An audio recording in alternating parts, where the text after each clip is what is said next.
So with my one-on-one transformational sessions, I have a format where we can meet for an hour, and then I have another format that we can meet for 90 minutes.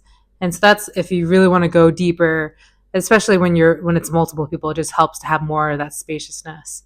And then in those sessions, I've worked with people that individually that are going through so many different things. People who are integrating spiritual experiences, people who've worked with plant medicine that are needing some support, people who have been on their healing journey for years and years and years.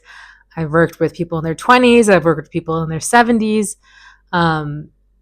men, women, everything. And really, I'm interested in meeting souls who are ready to make change. They are actively, at this place where like, okay, things aren't working, and I need support to make change.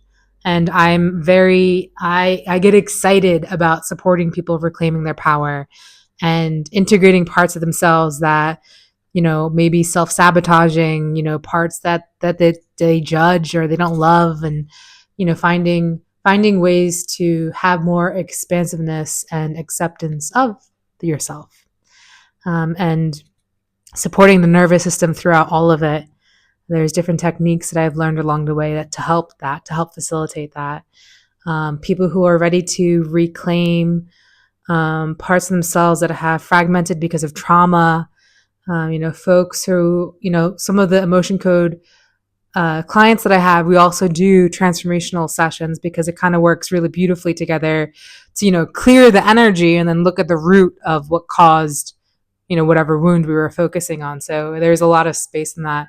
And that's very much informed by my own personal healing journey. I've always had the like the lens of my own healing, of like looking at the energetics, like looking at what's the energy that's in my field that needs to be cleared, and then consciously going into the subconscious to see what is the root of whatever this wound may be, and integrating that part of me that's fragmented back into wholeness, and so it's no longer self-sabotaging.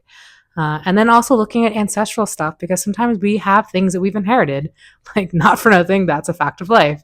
And so really looking at these ancestral traumas that we've inherited and ways of being in the world, and really having that curiosity of like, all right, well, is this working for me any longer?